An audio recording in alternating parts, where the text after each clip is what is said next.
Today's podcast is brought to you by Progresso Talent Partners, who for more than 25 years have successfully delivered interim and permanent leadership talent to transform businesses. To hire the talent you need to enable your business to thrive, visit www.progressotalent.com today.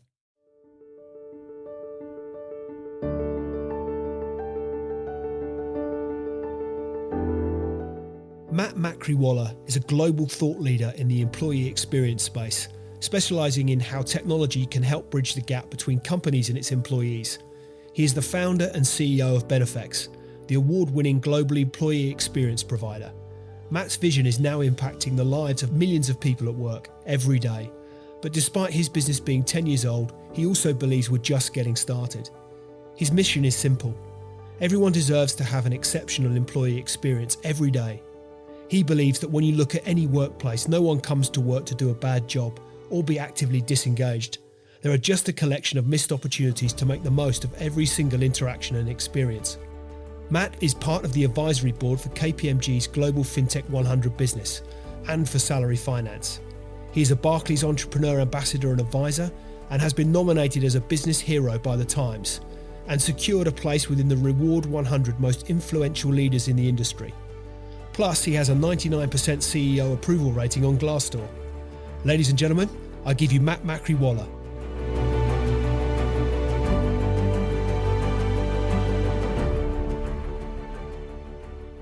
I'd read that your mission was that everyone deserves, or is, that everyone deserves an exceptional employee experience.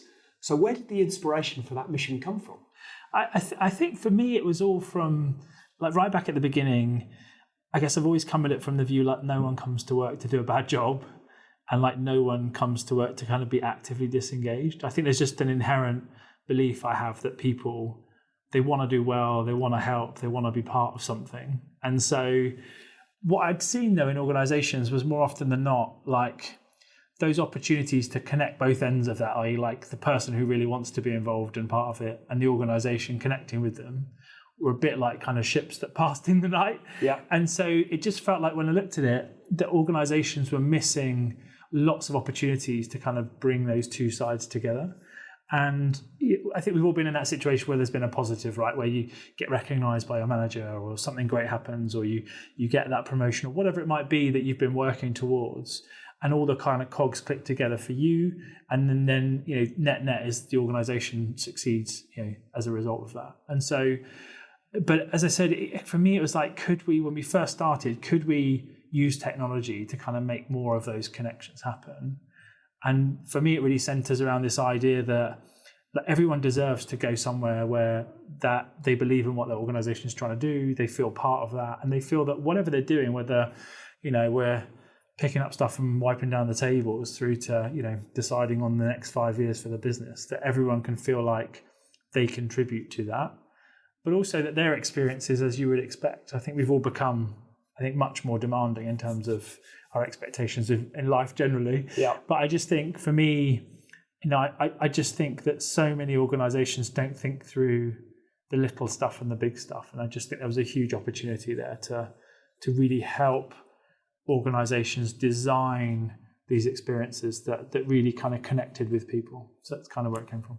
And was there a eureka moment? Was there a moment at which a moment that something that really pissed you off through your career, a moment at which you thought that I need to do something about this because I'm not getting the exceptional experience that I feel I deserve when I come to work? Yeah, I think that's probably fair. I think there was a few of those along the way, and I think that the organisations shall remain nameless. Sure. But I think the frustration points for me were really ones of some of this stuff's really easy to fix, right? And so I think it just needs someone to have thought through it. But when I got to those frustration points in the organizations that I was working with, the answer was broadly always the same, which is, that's the way we've always done it, which is kind of like the worst statement ever, right? Because that's basically like saying the world hasn't moved on, we've just kind of stayed where we are.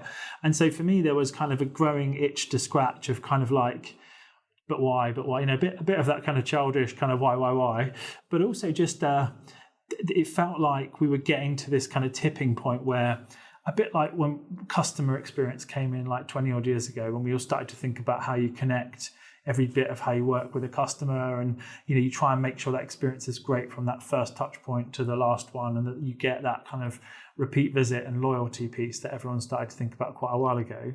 It felt like HR, kind of personnel, kind of people functions weren't quite thinking about it in that way. And if you think about how much gets spent on finding the great people, bringing them into the organization, training them, trying to keep them there, it felt almost criminal that we hadn't been thinking about what's the overall experience and how you kind of connect those things together.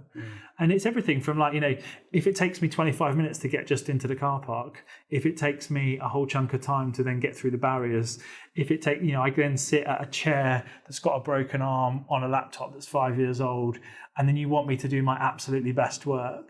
They're just some examples of things you can quite easily go and fix by just thinking about them. Now, a lot of the stuff we do is a little bit more complex than some of those things, around kind of how you drive performance and engagement and kind of get people to understand what it means culturally to work somewhere and all those types of things. But like I said, it is those small things that so often will cause just day-to-day frustrations which build up for people. And they just don't need to be there, I think, if you just think about it in a really conscious way. And it's almost like, if I was a customer of this organization as an employee, what should that look like? And I'm not saying everyone's got endless budgets, because they don't, but there's just so many little things you can do to make it better. If I give you an example kind of from your world, so often when you kind of think about how that recruitment process works, so much focus on finding really great talent, right, and bringing those people through, and so much focus on how we interview them and who we're going after and all of that. You get to this point of offering somebody, and if they're senior, you've probably got 3 to 6 months before they might join, but dependent on their existing organisation. So all this focus, all that point, you offer, everyone's signed, everyone's happy, and then you just have this period, largely a period of abandonment, where we all forget we hired that person. We might contact them occasionally to check in and see that they're all right. And then we expect them to want to be here and arrive kind of 3 or 6 months down the line. And so you just have to think about, in that scenario, what does that say about the culture of that organization, that there was all this focus in finding me, and when I arrive, sure as damn it, there'll be a lot of work to get on with. But in that bit in the middle where you could help me understand, some more detail about what the culture's like, even down to simple stuff. Where do I go on the first day? What do I need to wear? Who do I need to ask for? The legal stuff I might need to do, documentation I might need to provide. You can just make it such a better experience for someone by being a bit more on the front foot with that stuff. So how did you, all of which I totally agree with, by the way, how did you, I guess the nub of an idea, at what point did you think this is a business proposition? Sure. So all of the things that you're referring to, I've been 25 years out of education, therefore working, all of the experiences you're describing, experiences I've had. But at what point did you think this is a business proposition that I could then subsequently monetize? That is a fair question. I think for me, what was interesting was back to that original goal of wanting to connect organisations and individuals. It was a lofty goal when I first started, and it was kind of like, okay, well, a few reality checks. We've got no money, so we've got to start somewhere where there's like value to unlock on both sides, like for the organisation and for people. And so initially we looked at it in quite a lot of detail, and we landed on, well, actually, within employee benefits, there's typically about 26% of payroll is spent on this benefit category. And back then, it felt like on one side, you've got the organisation saying, I don't know if I'm spending the right money on the right people in the right places. I want to give people more choice and flexibility, but it always seems to cost me more. I don't really know who's doing what with what benefit or whether they appreciate it. On the other side, you had the employee saying, well, I'm a consumer, so I want to be treated like a consumer. I want more choice. I want to choose what I want. And, I want you to educate me about that. And so it felt like we could unlock value on that. On both sides of that coin. And so we started down, let's focus in on the benefits experience first, because it felt like there was real value to unlock. And back then, I was, it was a while ago, but I was, 23? And there wasn't the kind of role model examples that I think there are today. So there weren't really young founders. There wasn't really any of that stuff back then, much to my disappointment. But I think I kind of also didn't know what I didn't know. So I kind of thought, well, there is a business here. We can use technology to really unlock value on both sides, and we need to just really go at this space. And we were, one part luck and I think one part timing, in that those early years we won some amazing customers. So customers that are still with us now. So people like the AA believed in us, people like De Beers believed in us, and we've really kind of stayed with them from there. But I will tell you a funny story. When I first started, and what we were doing was having to go and pitch to boards, right? So you tended to find it always eventually ended up at, okay, this is a cultural impact piece, this is a high spend item. You end up pitching to HR director, CFO, potentially even the whole board about it. And so at 23, back in those days, you weren't seen as kind of, young progressive technological founder, let's go do it. You were just seen as, who's that guy who doesn't know anything in the corner? So I did this genius thing where my dad had retired and I asked him to come and work one day a month, which became one day a week and then became full time. But back in the day, it was the one day a month. And what I did was send to all those meetings on those days. He came and he was the grey hair in gravitas, as I always like to say to him. And so he opened the meetings, talking about the business and everything else. I did all the technical pieces and he closed the meeting. And we got so much more traction that way, because there wasn't this kind of archetypal young founder back then. I do always joke with him that he was cheap labour, but I think it was a bit more than that, in the sense that actually back at the time, I just found this barrier to people's perceptions of what a young person could understand and how they could bring technology to bear. It was kind of very much you had to have been around the block and they were the kind of people that people trusted. But yeah, it was quite interesting to do that and see the instant change almost overnight with where we got to with customers. I don't want to sound too cliche as a consequence of the questions that I'm asking, but I suppose if you look back at 23, there wasn't that perception that, as you say, that young founder to which you refer. So who were the role models? Where was the inspiration? If you look back, without wishing to get too kind of psychoanalytical, sure. Was there people you looked up to, people you admired? Where was the inspiration coming from? Yeah, I was really lucky in that my mum and dad had always run and owned businesses. Right. And so the brilliant thing for us is they never shielded us from any of it. So all the table conversations, all the ups and downs, they shared with us, right from a young age, and explained it to us, so we understood the mechanics of what could go well and what couldn't. I think my dad, he'd probably hate me saying this, but I think he's been bankrupt like 2 or 3 times, and so we saw the real highs and we saw the real lows. Yeah. But it always meant we had a certain, there kind of wasn't a fear that went with kind of starting a business. I think a lot of people say, it's kind of really brave to go do it when we first did it. But it inherently felt very natural because it had always been something we'd always talked about. And so I think, I'm forever grateful to both my mum and dad, because I think what they enabled my sister and I to see was that kind of very real side of starting a business and working for yourself, and all the purpose and motivation that it can give you at the same time, all the ups and downs that you inevitably will see. And the fact that if you're going to start anything, as you well know, you have to be resilient, right? There's going to be knocks, not just life happening around you, but there's going to be knocks and ups and downs in the business. And there's going to be those months when you can't pay everybody. And there's going to be those months when you don't quite know what the answer is. And there's going to be the 4 a.m.s where you're still trying to work out what the answer is to something that you've got to solve by 6. And so I think I was really lucky in that respect. And then I think latterly, there's been some really interesting people that I've kind of followed and stayed close to, and people that have kind of inspired me along the way. And I think, a lot of what's publicized is very kind of US centric in terms of the market and what's out there, very US focused. And so you kind of get this very singular kind of, okay, you've got to go get venture money and you need to kind of triple, double. And that's kind of how they think about revenue. And that works for a whole chunk of businesses, but it really doesn't for a whole chunk as well. And, so I think, I've been inspired by, there's a young entrepreneur called Jamie True, who I've, always seen as kind of someone who I lean on quite heavily when it gets to kind of difficult points and I've got questions and those types of things. He's always been, he's one of those people that's super busy, but has always been available for any queries and questions. It's a great guy called Glenn Elliott, who ran a business called Reward Gateway, who, again, his energy and his ability to think about markets, I've always found quite inspiring in that context. And then, conversely, there are, clearly the US is a fountain of lots of talent. And so I've always enjoyed the Andreessen Horowitz stuff. So, they do some phenomenal publications and marketing. And, I think that you can't deny the way that they think about the market is very different. And when you think of kind of more famous people, I guess for me, I've always really liked how Reid Hoffman thinks. So kind of just the way he kind of articulates himself and how he thinks about it. I've always been quite inspired by Aaron Levy, who's a very young guy who started running Box. And so just, I think there's a whole raft of different, I mean, I'm someone who reads constantly. So I've literally, if you saw in my office, I've got like 10 books on the go. By the side of the bed, I've got another 3 or 4. And so I think my wife is forever trying to hide and tidy away books that I'm partway through. But I think it's just how I process. I think I like to read a lot.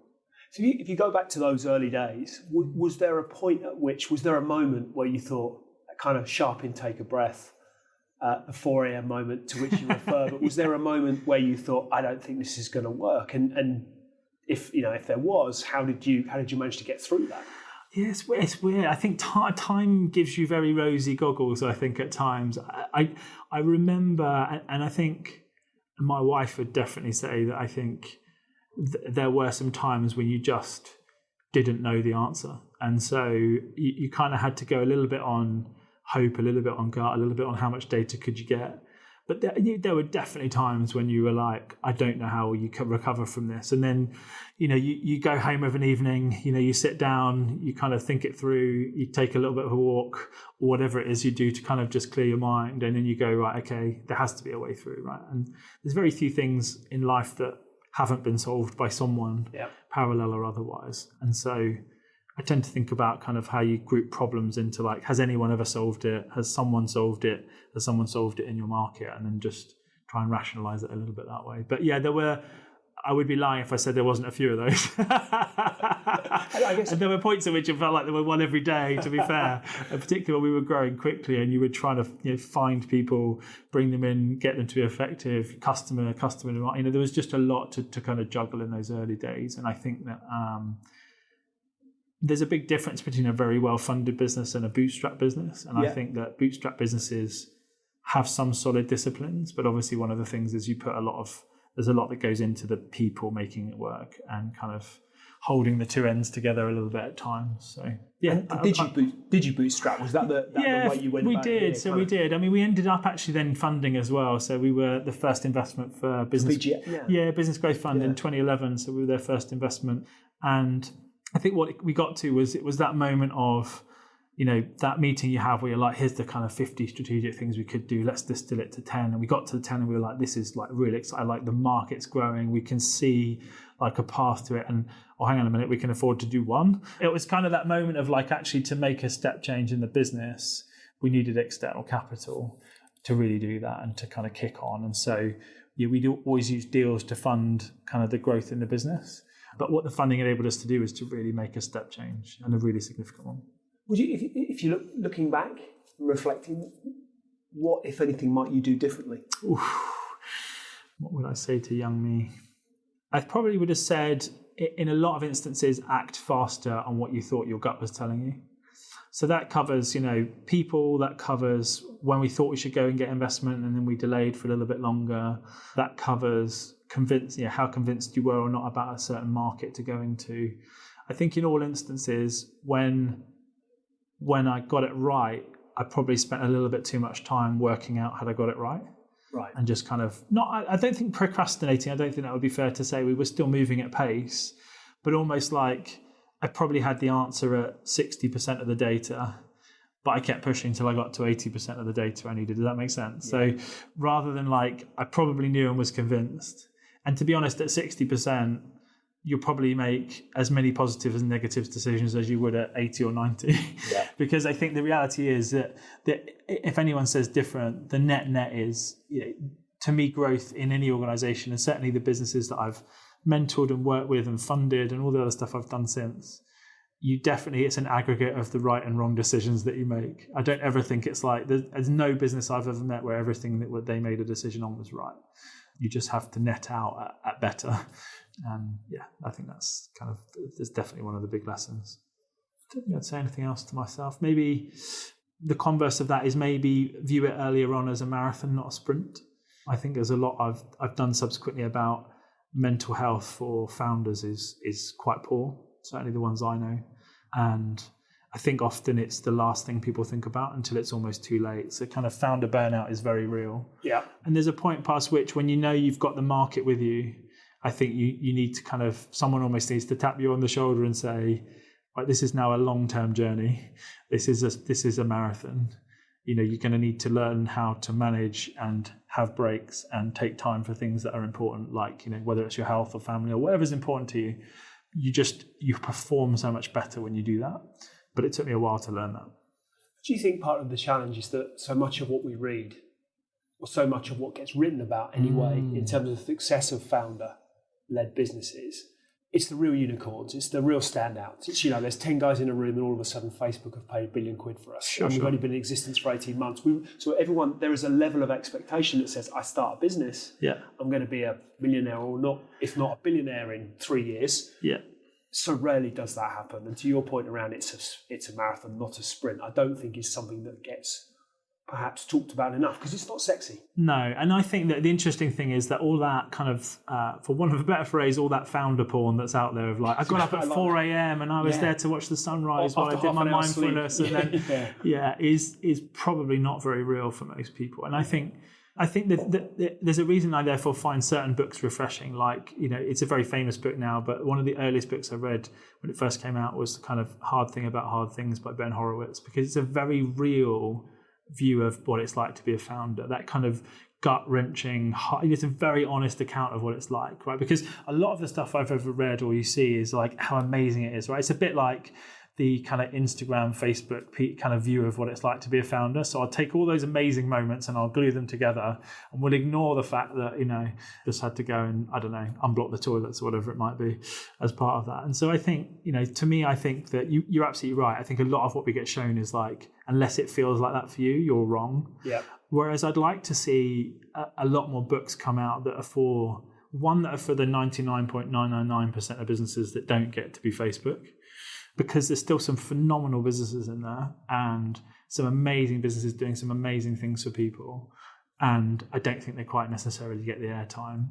And also just some more honest accounts. I think that, if you choose this vocation and you choose to be a starter of anything or founder of a business, it's a very specific life choice. And I think you need to go in eyes wide open. And I don't think it's enough just to say, wow, it's like hell. And you're like, when you're in hell, just keep going forwards, or whatever that Winston Churchill quote was. But I think kind of, for me, I just think a bit more honesty about what that journey is actually like would help a lot more people. Because as well, when you reflect on it, when you're in that moment, it's this kind of compounding effect of like, well, I've read all this stuff and it's amazing for everyone else, and I feel like I'm in hell right now.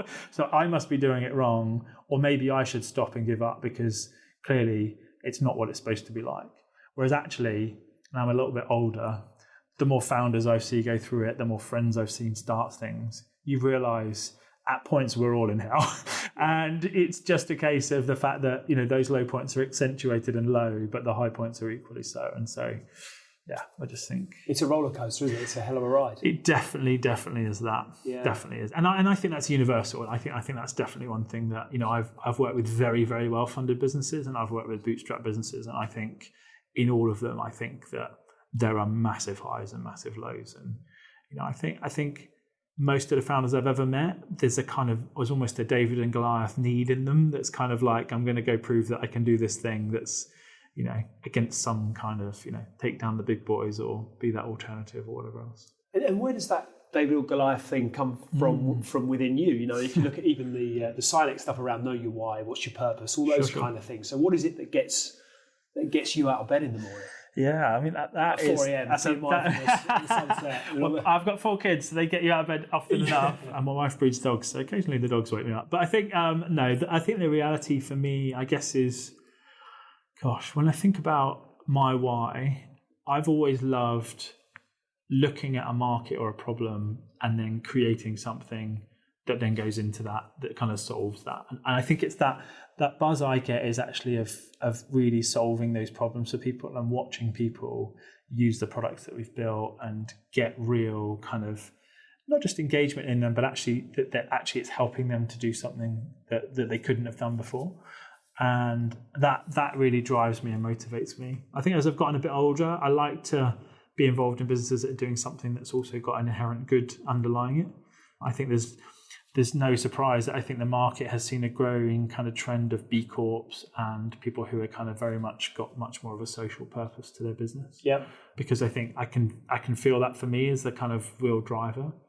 I think purpose is a really difficult question, because I think, again, I look at some of the most successful founders I know, and would I have said that they're completely motivated by the industries they're in? No, but they're motivated by the problems that they're solving and almost by how successful they've been in them, if that makes sense. Yeah. I think there's always this view that as a founder, like, I had this immense problem that I'm going to solve for myself.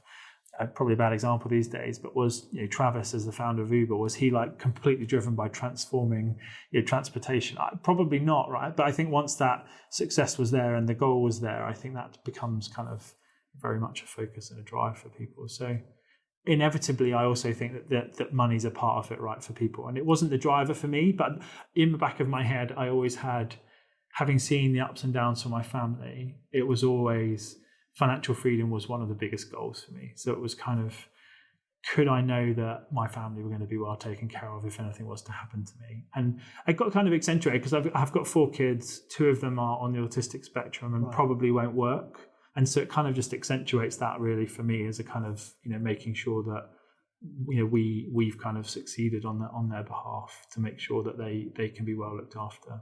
And I think the inevitable thing is, if anyone's listening to this thinking about starting anything, I think from my perspective, know that everyone around you is involved in that. Like, when we've kind of sold businesses or raised money or anything else, my wife and I have always celebrated together, because there's definitely no way I could have done it without her. Yeah. Because she all the way through picked up all the slack. So, the things I couldn't be at, the things I couldn't attend, when I had to fly at short notice to a different country, when I had to be working through the night, if she made it so that I didn't have to worry about any of that stuff, in amongst the fact that she's a mother with a full-time job and home educates our kids and has a dog business that she runs as well. So quite how she's managed all of that, I don't know.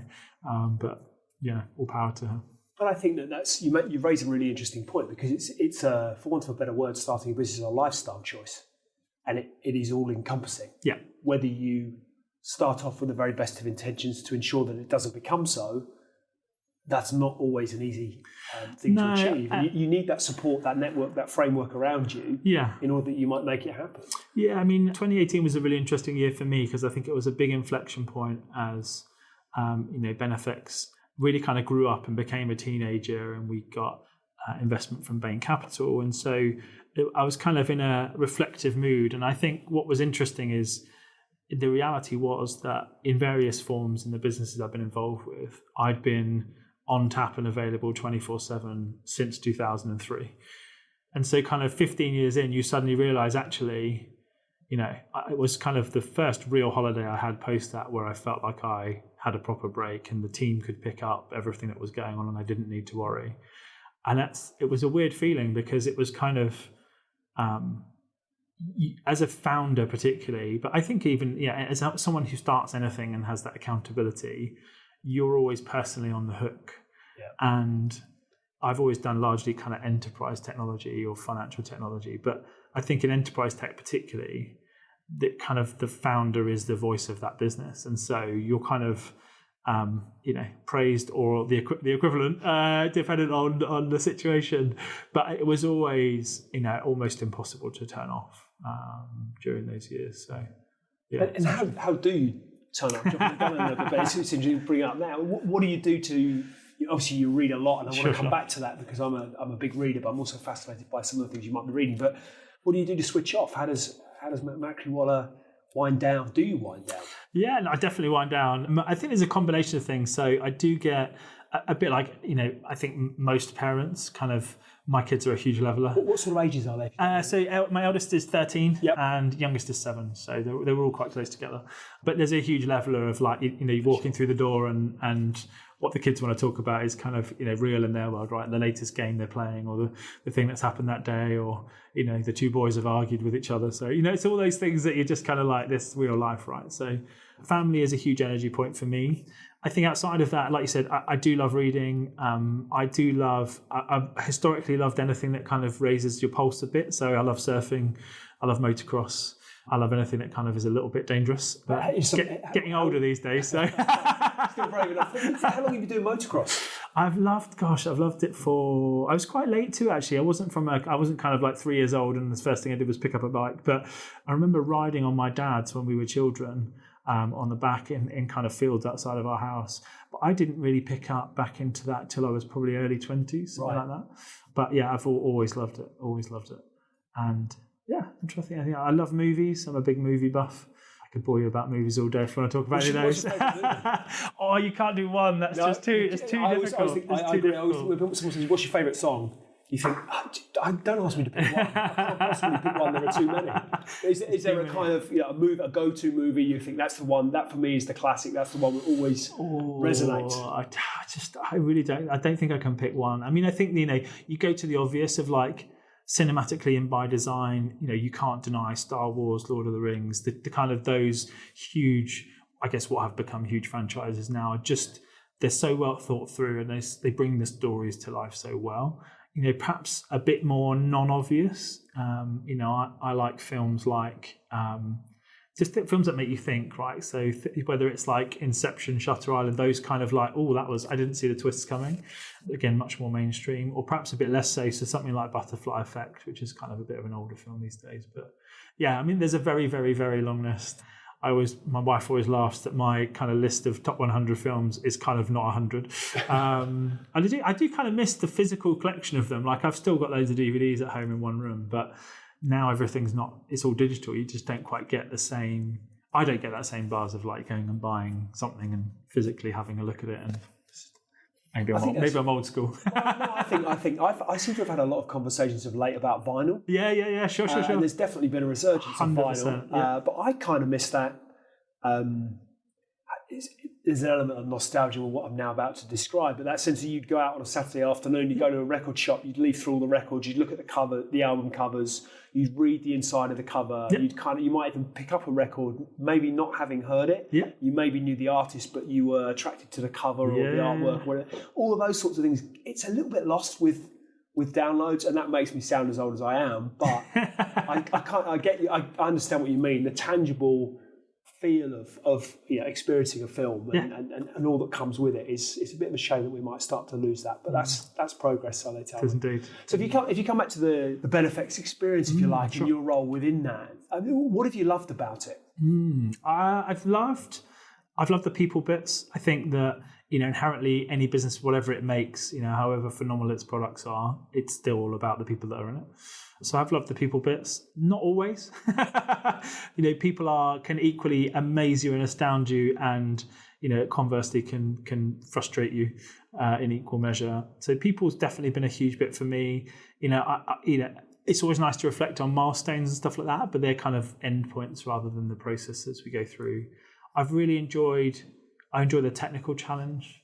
I've really tried to build a very different organization, and one that you wouldn't ever find words from me like, it's not personal, it's just business and that stuff. I think inherently businesses are personal and people at the end of the day. And I've always tried really hard to be really open and straight with people, for better or worse. For example, right from the beginning, we did a quarterly offsite with everybody, and we still do it even now, which is a warts and all view of the business. How are we performing? What's going well? What's not? What are we all doing about that? Where are we focused? And we now do that even monthly. So we do a kind of bigger quarterly one, and we do it every single month. But we kind of over-communicate in some of those things to really make sure we try and share how it's going and share all the detail that sits behind it. And also trying to create an organization that was, startups are hard, the business needs to move fast, you've got lots of things you have to do.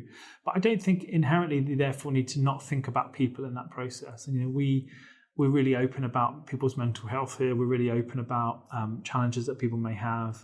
We really are a culture that will support if someone becomes unwell. We won't just jettison them like a lot of organisations. We'll support them through that process. And I'd like to think if nothing else in the process, I think we've tried to create something that was very different, that wasn't just solely focused on profit as an outcome, regardless of the people bits of that. I don't know if that's what you wanted to hear. Yeah, no, I think. Do you think that's?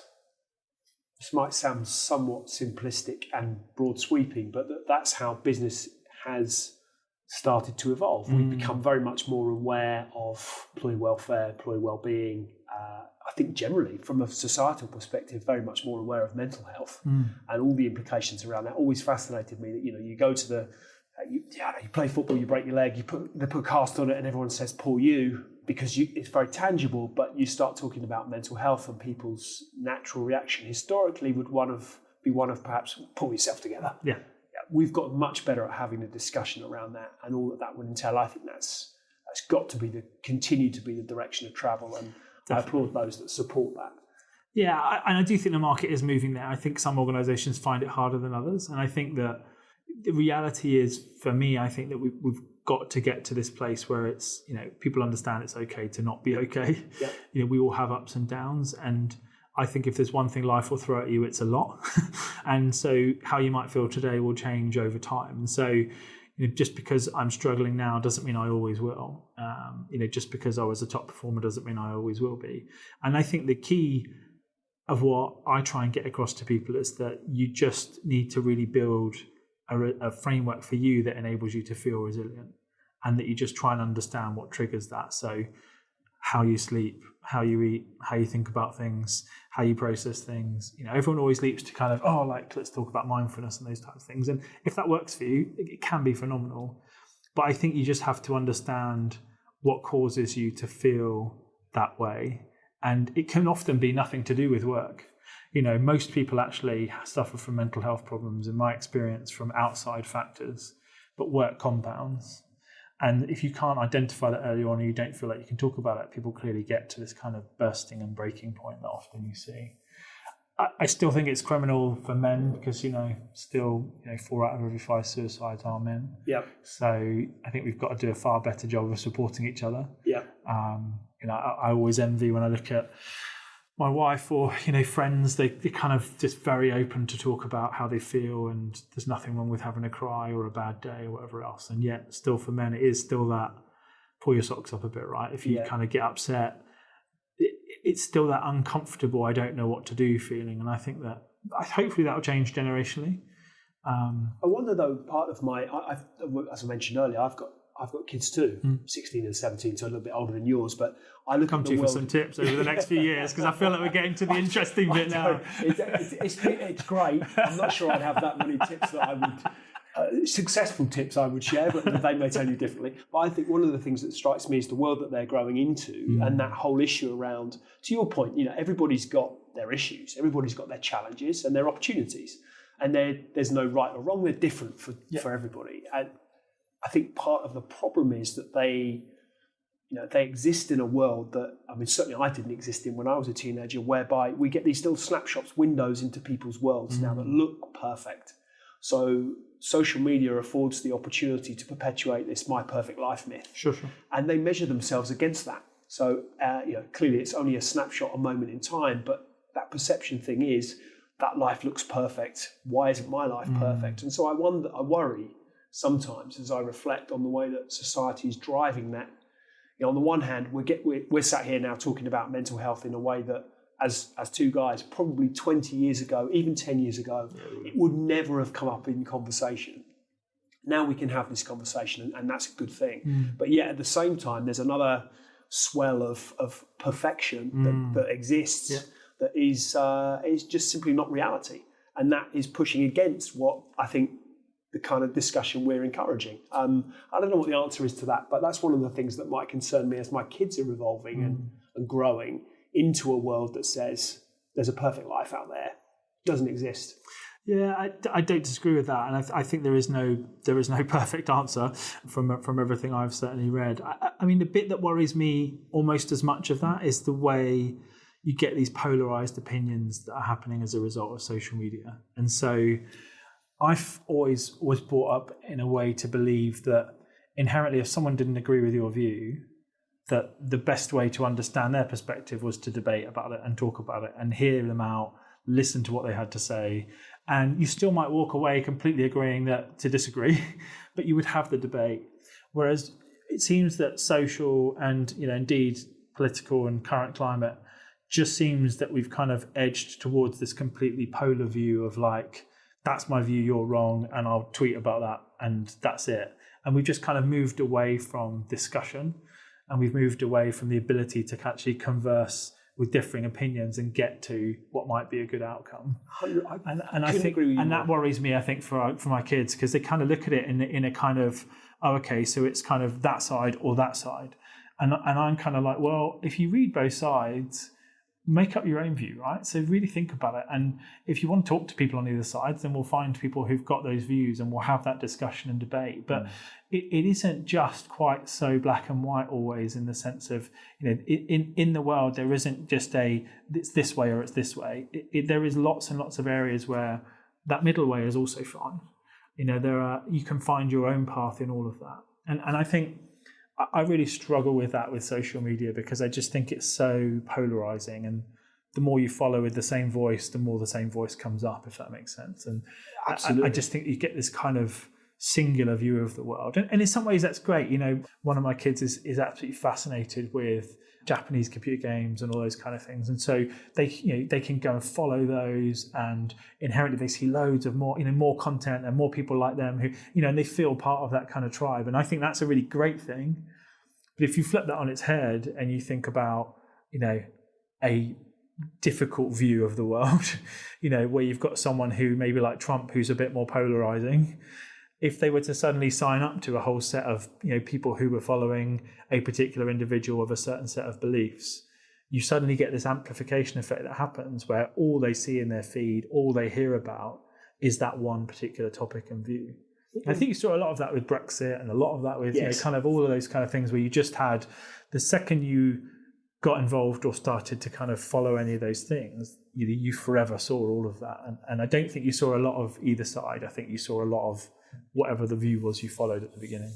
Well, to your point, it's almost become, it's not okay to have to agree to disagree anymore. Sure. You either have to be left or right, black or white, red or blue, whatever it might be. You have to pick. You have to pick a side. And I think probably what we've experienced over the last few years, Brexit's a great example of that in the UK.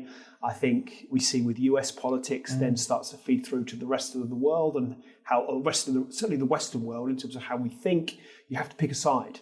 And to your point, I think that I was always brought up to believe the best way to form your own opinion is to gather as many other opinions as you can and then make a decision, but be informed. Whereas to your point now, and I think it'd be too simplistic to simply put it down to an algorithm, but you start watching one side and you get fed more and more and more and more and more of that side. You can understand why people then start to believe, well, clearly these people over here are fools because they believe something entirely different. That's the wrong answer. Well, and if what you're seeing is 100 of that first view and 1 of the other view, then you're like, well, the majority don't agree with that. So, and you kind of end up with this weird, like I said, this weird polarizing effect. You always have to try and accept that the world doesn't exist on. Because if we believed everything we read on Twitter, we'd come to incredibly binary. It's very, it's a bit unfair maybe on Twitter. It's got some great points, but it's so binary. And I think it's really interesting that we should be having this discussion, because I think you then, that permeates through to the workplace. That we need to be able to encourage, I think, people in the workplace to have differing opinions. That actually, in the right way, conflict is healthy. Debate certainly healthy. If you look at it from a leadership perspective, I think undeniably you need a room of people who, behind closed doors, can have heated debate, strong difference of opinion, but that they agree when the door is open again. There's a clear direction of travel and everyone's pulling behind it. We need to encourage our kids and people coming through that conflict is a natural part of life, but there's a way to deal with it and a way to embrace it and a way to experience it that doesn't have to be aggressive. Yeah, and I think all the Patrick Lencioni stuff that is great at that kind of healthy conflict. I think that meetings done well are always a bit gritty, and I think too often I've certainly joined meetings of businesses that I've been involved with, and you're like, so we're all in complete agreement on every point we've just been through, because the highest paid person in the room's opinion is kind of the most valid. Is that what we're all doing right now? And you just kind of watch people kind of squirm a little bit under that question, because it probably isn't true, right? You kind of, I've sat in these things before where you get these, and some of them incredible CEOs who are explaining kind of like, this is definitely what we're going to do and here's why and everything else. And everyone agrees around the table. You know that there are, it's not saying don't do that, because you've got to follow whoever's running that business. But if you think that can't be done in the time frame we have, what can we do to adjust it? You have to raise it at that point. Even if what you then commit to is, we're going to go for it, hell for leather, and try and get it done. you can't say nothing. And yeah, I agree with you. I think it's a really we live in fascinating times. So, on that point, you as well as being the founder here, obviously, I'd read that you're part of the advisory board for KPMG's global FinTech 100 business, and for Salary Finance. You're a Barclays entrepreneur ambassador and advisor. Yeah. What do you think you've learned from those external experiences, if you like, that you've been able to impart in here and vice versa? I think the reason I started doing them originally was I wanted to kind of help. Take Salary Finance as a great example. So, new phenomenal team. I mean, if you ever get a chance to meet the team there, Asesh, Daniel, Dan Cobley, both in terms of their backgrounds, but also just how they were thinking about going at the market and everything else. Just an amazing team. And I think when you see that team, you kind of, there's almost that like tingle down your spine of like, oh my gosh, this is something that's going to be quite special in terms of how they're going to make this work and what they're going to do. And then you're into kind of execution challenge, is the market there? Do they have the capital to kind of seize the opportunity? And what they've gone on to do is absolutely incredible. They're a phenomenal group of people. When I first got involved, it was really a case of, I deeply understood the market they were trying to get into, and I just wanted to be helpful. I met them. I thought they were a great group of people to learn from. And it felt like actually there's kind of a quid pro quo here, is actually you're going to do some really exciting stuff in a market that looks really interesting. I understand sets a big chunk of that market, and I can help with some of those early customers and building that credibility. And that was kind of the win-win for me. And I think in all the people I've helped and advised, in all the stuff I've invested in, it's always had that core of like, this is a really good group of people. They're going to do some cool stuff. And it's not always like clearly defined necessarily, although Salary Finance was very well defined. They're not always clearly defined. But the bit I always learn from that is they have a completely different set of challenges. And so particularly, as an advisor, as a non-exec, as an investor, you have different lenses that you can give people. But at the end of the day, it's not your business and you're not running it. And so you have to think of it in that context, which is very difficult for someone who's been a founder in a number of businesses to kind of take a step back and go, okay, I'm here to help. I'm more coach and advisory, and the team don't have to listen. And so you kind of, when you realize that though, and you can click into that, your ability to give people advice and help and guidance that you accept they might ignore, but actually that's really kind of quite cathartic, because you can then actually ask some quite difficult questions without being difficult about it. Yeah. Like I said earlier on about, okay, so because the CEO said it all, we're all going to be fine with that. It's all going to work. It's all going to be rosy. But I think for me, I got loads out of those because not only were the people great, I just like seeing how people think through problems as they get to them. And I think you get loads out of seeing good teams go at really hard problems, because I think you just inherently learn loads along the way. And by way of example, what have you learned from the experience? Try and work out things I can disclose. Yes, no, that's fine. I'm joking.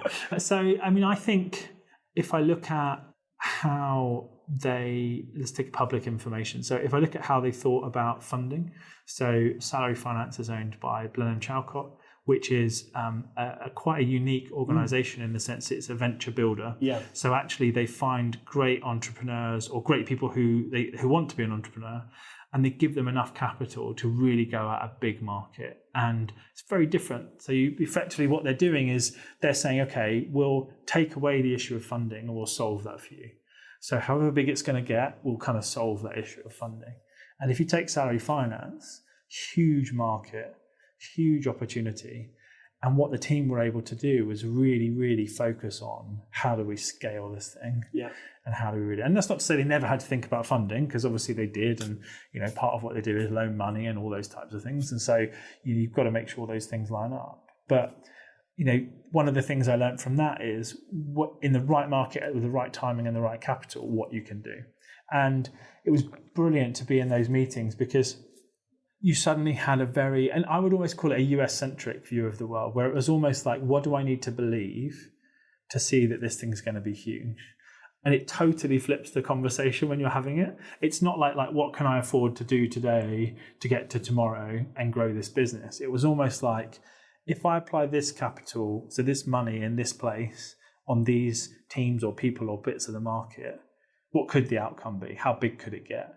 And it's a really different way of thinking. And like I said, it's perhaps a little bit more US but it's definitely venture, and just the sense of like thinking about, not thinking all the time about the negatives and avoiding risk and everything else, but just thinking about, with a following wind, where could we get to? And it's a healthy way to think, I think.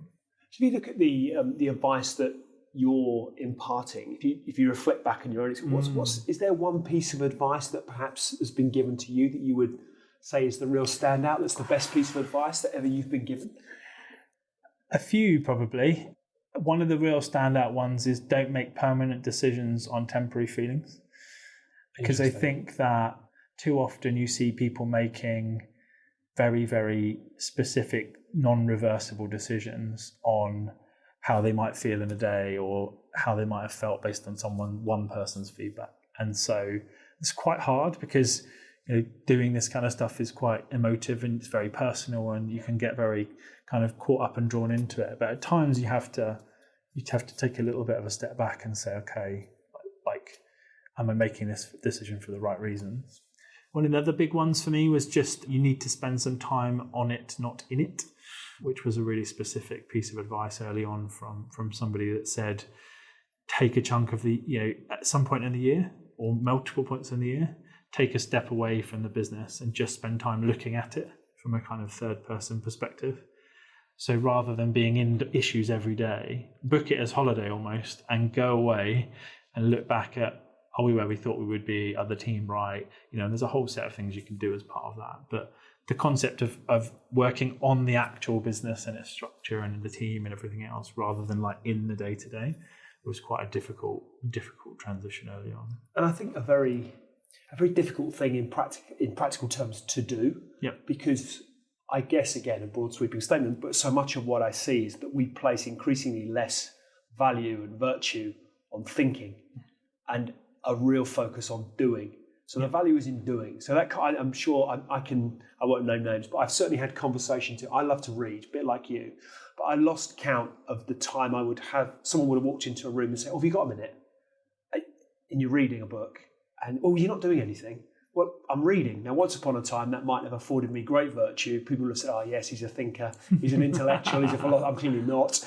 But, there was value in it. Whereas now we value, he's busy because he's running around and he's doing stuff. So actually, I think so I always remember, as an aside, somebody once said to me, good guy actually, he was a CEO at the time. He actually said to me, Lee, would you ever sit in your business and read a book at your desk? And I looked at him really quizzically, like, I was thinking, where's he going with this? He said, let me put it another way. If that book that you were reading was contributing to the success of your business, whether it be strategically or practically in terms of things you could implement, whatever it might have been, if it was contributing to your business success, would you sit at your desk and read it? And I said, absolutely not. And he said, why on earth not? He said, because people would be looking at me and thinking he's not doing anything. He said, exactly. But, so what do you do? He said, well, I'll read it on holiday.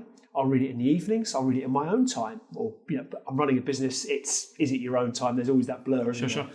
But he said, but you've just said it's contributing to the success of your business. So why wouldn't you do it on business time? And we had this real debate around doing versus thinking. And where does that position as the leader in the business, how much of your time and how do you put, I think that's a really, really difficult situation through which you have to get yourself as a founder. Yeah. And I understand therefore your point around how do you make the leap and how do you make that leap? Because I don't know that there are many that are able to make that leap successfully. Yeah, I mean, I think it brings an interesting point for me of kind of another bit of kind of advice I got early on, which was almost everyone manages their time to the nth degree, but no one really thinks about energy. And we all know inherently, I think, like, when are we effective in a day? And so I structure my days now so that those points are when I do the heavy lifting I need to do.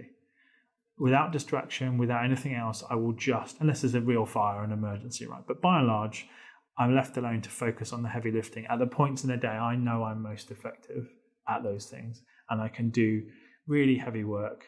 But conversely, we all know as well those people that are going to take energy from us during the day. Yeah. We've all got them. In every organization, there's those people you need to bolster, those people that bolster you, and everyone in between. And just think about where they sit in a day, because so often I'll kind of talk to CEOs that I've been working with, and I'm kind of like, so how is everything? I find it really hard at the moment. And you step through their day, And what they've done is they've started with what they perceive to be the hard people meetings, right? So the people that they know take a lot of energy are like, from 7 a.m, I'll have breakfast with so-and-so, and then I'll do that. So by 10 o'clock, 70% of their energy is gone. It's just gone into these people who are, okay, they can now go off and do other things, but that person's now got the remainder of their day with 30% of their energy to go at it. And I think it's a really hard thing to think about, but we all think about time and just like, I'll allot time, an hour. But they don't think about how my energy is. And so for me, for example, like 8 till 10 in the morning is when I do my heaviest work. Right. Weirdly, it's also like 12 till 2 at night, which doesn't help me or anyone. But kind of, I know that's when I'll do the heaviest lifting. For me, is that kind of real focus stuff will happen there. But you just have to learn kind of who will give you energy and take energy from you. And that doesn't mean you should ignore either party. It just means that you think about how you kind of manage your energy in the day. I also have an inherent hate for 1 hour meetings. I don't quite get why we've all landed on an hour as the appropriate time for a meeting. So, I think it's one of those where I'm a big fan of like, do you need an hour? If you've got the information ahead of time and it's a series of decisions, it's probably 20 minutes, right? But we'll fill an hour. Somebody once said to me that they'd set up what they described as got-a-minute meetings in their company on a Friday morning at 9 o'clock. Because what he used to find is as his company was growing and they were open plan, certainly in the early days, people would constantly come up to his desk and say, have you got a minute? Yeah. And invariably he didn't. But because he was investing in his people and he felt it was the right thing to do for all the reasons we would recognise, he would give them that time. And most of the time in his experience, they were just simply looking to validate their thought process or just looking for that reassurance or whatever it might have been. So what he decided to do was he'd scrap it because he felt it was never getting anything done productively himself. He'd scrap it and then set up on a Friday morning a schedule in his diary of what he'd refer to as have a minute meeting. So he'd be, right, you can come and see me between this time and this time on a Friday. I'll be fully mind open, ready to hear what you have to say. And he found that as a consequence, a number of things impacted really positively. One, a significant proportion of people stopped coming to his desk for that reassurance and just did. And as a consequence, learned, they made some mistakes and he helped them, supported them. When they made those mistakes, they made mistakes. They grew as a consequence. They developed. And he took a lot of that time. So he found that those have you got a minute meeting on a Friday actually brought up some really pertinent points that would drive some real value through his business. But it's you kind of, as that focal point founder, all the eyes and focus is on you and everybody wants a piece of your time. It's difficult to manage. And particularly as you grow, I think as you grow and new layers get introduced in the organisation, the people that had direct access to you want to retain that. Yes. And so it becomes like a kind of compounding. But we've got a customer that did, they do now every Thursday's no meetings. So you're not allowed to have any meetings on that day. And the productivity they believe is phenomenally improved as a result. So you look at, on that subject of productivity, I suppose, and therefore technology, which has been as a key component, the component, if you like, that has been integral to so much of what you do and have done. Sure. But from a personal perspective, what's the one piece of technology that you can't do without? My phone. Yeah. I mean, I think I was the person queuing up for the iPhone when it first came out. Literally day one, had one, and I've never not had one since. And so, whatever phone you pick, I just think having something that you can do so much with, I can. It just blows my mind even now, and so. It would, without a doubt, be my phone because it's everything. It connects you to the people you care about. If I'm in another part of the world, I can FaceTime the kids when they're having dinner. It's just like the amount of stuff it enables me to do, from like boring, I've got to go and do something on the bank, to actually kind of like, I haven't seen so and so for ages. I wonder how they are.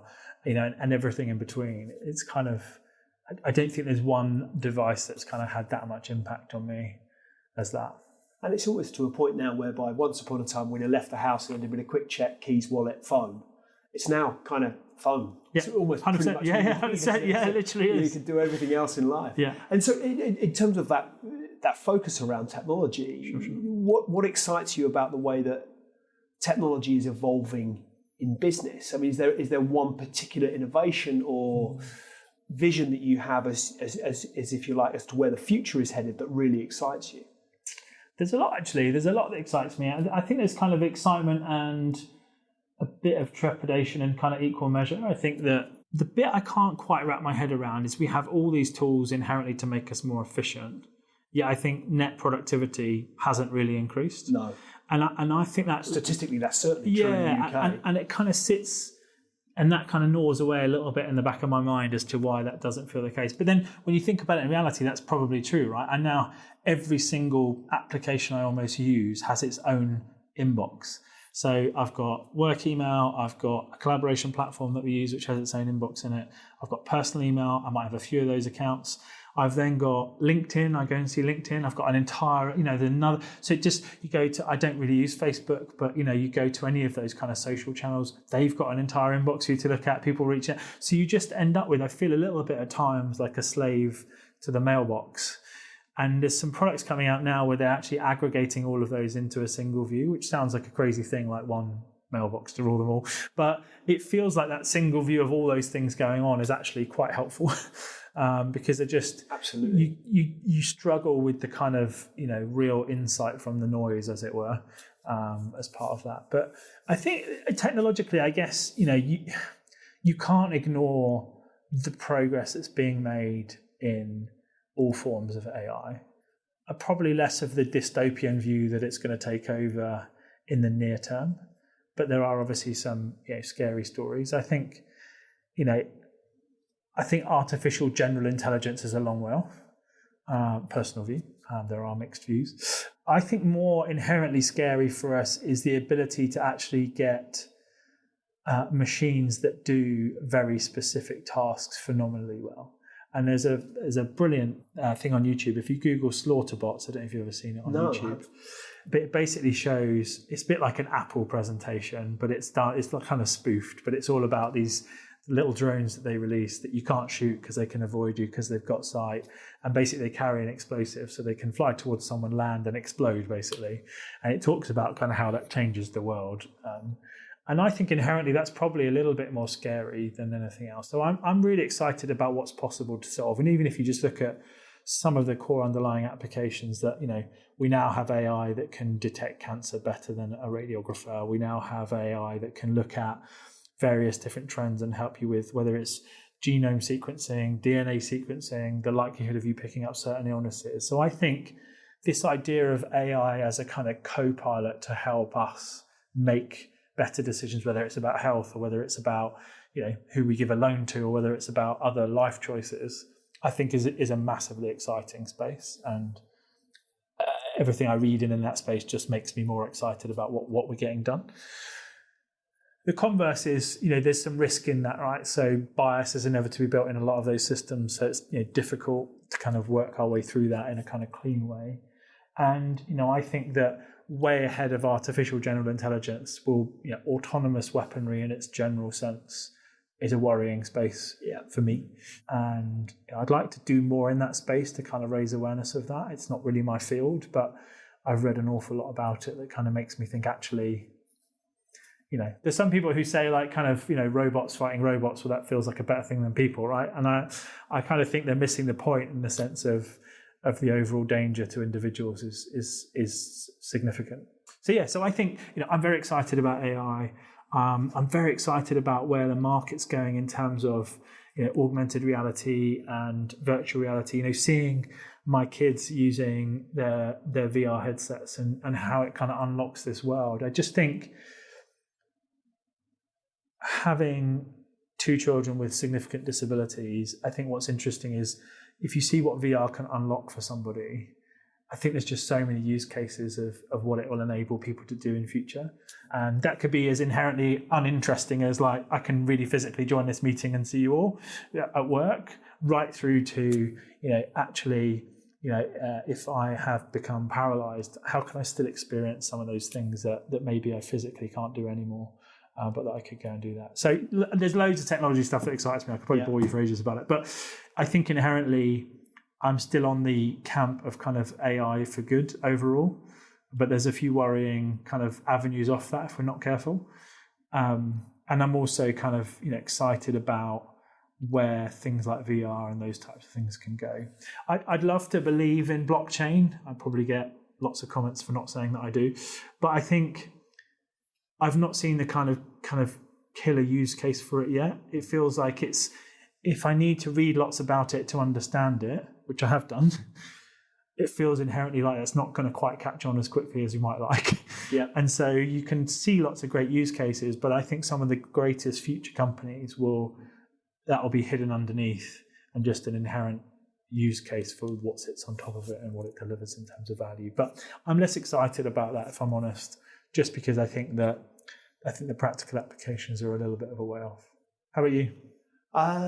Too many to mention. I think interestingly, I think the advances in healthcare technologies are phenomenal, and I think that's probably the one thing that would really excite me. I would have some concerns similar to you around where robotic warfare heads. I remember I'd been to see the film 1917 with my son, my daughter, at the time, just about the time at which the assassination of, the name has now completely escaped me, but in Iran by the US. Yes. Soleimani? Yeah. Yes. And my son's saying to me, and he's 16, oh, Dad, do you think there's going to be a third world war? And that sparked off a whole debate around, well, all these lads of your age went over the top in the First World War. What happens to me? Will I get conscripted? It unlocked a whole series of things.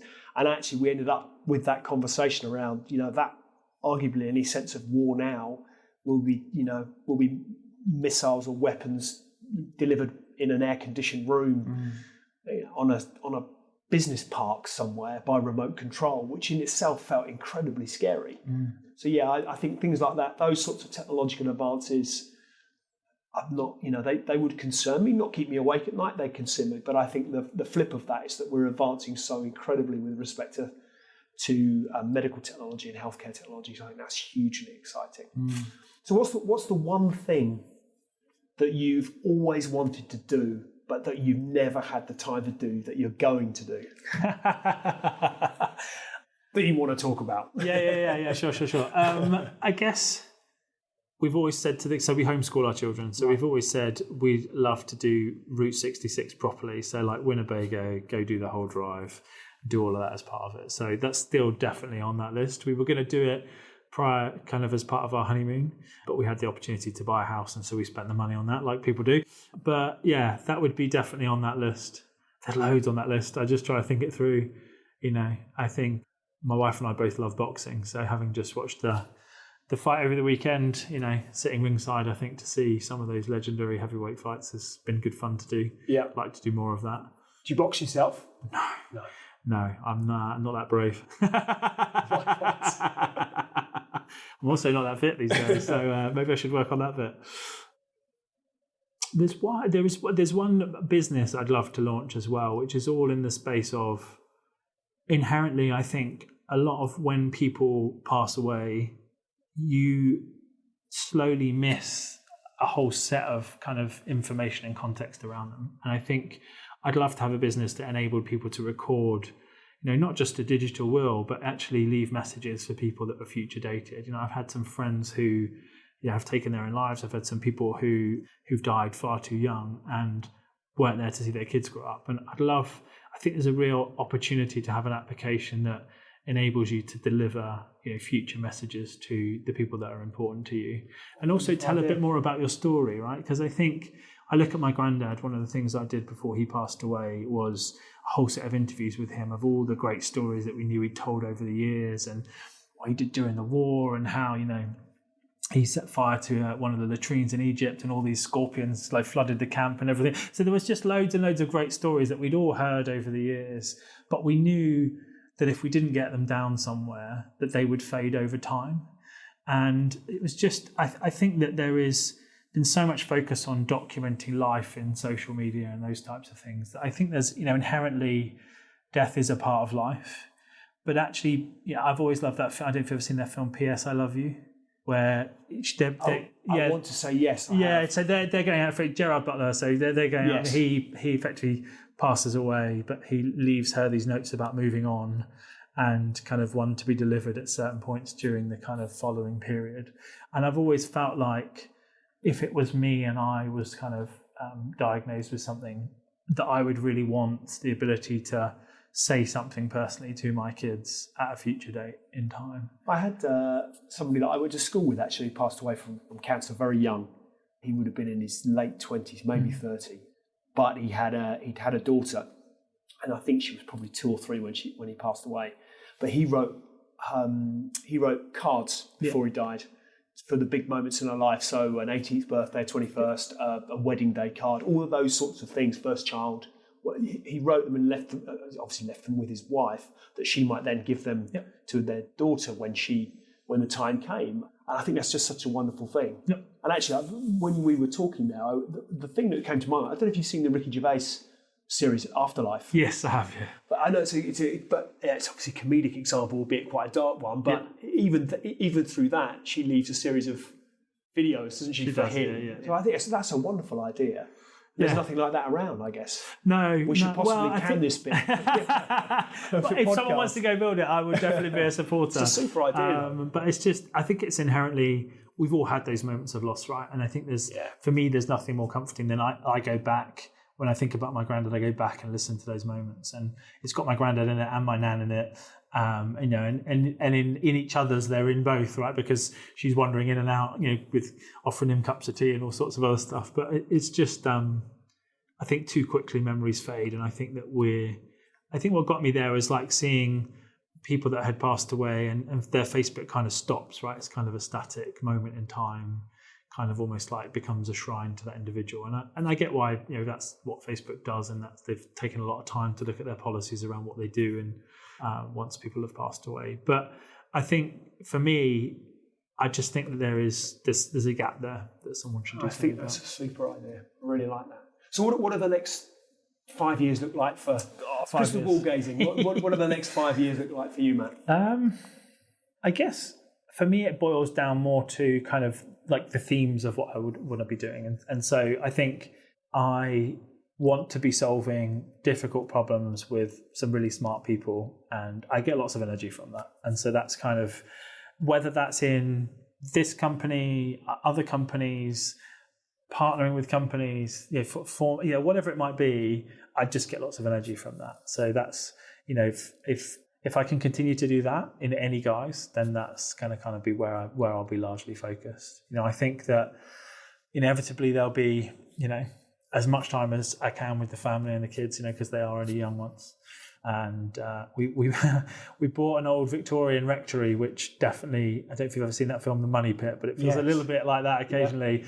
It's amazing, and we've spent a lot of time making it a proper family home. And so I think inevitably old houses need tending to, a bit like I'm sure me as an older person these days starting to need some tending to as well.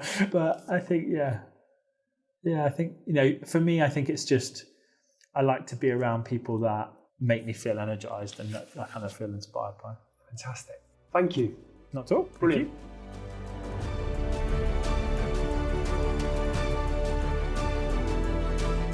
Hi, ladies and gentlemen. Thank you for listening to today's Extrology podcast. I really appreciate your audience and ears. If you've enjoyed it, then why not hop onto iTunes and give us a review?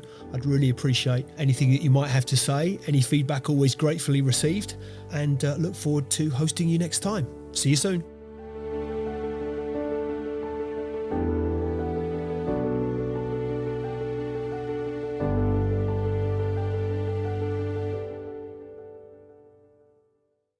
Just a reminder, today's podcast is brought to you by Progresso Talent Partners. Visit www.progressotalent.com today for more information.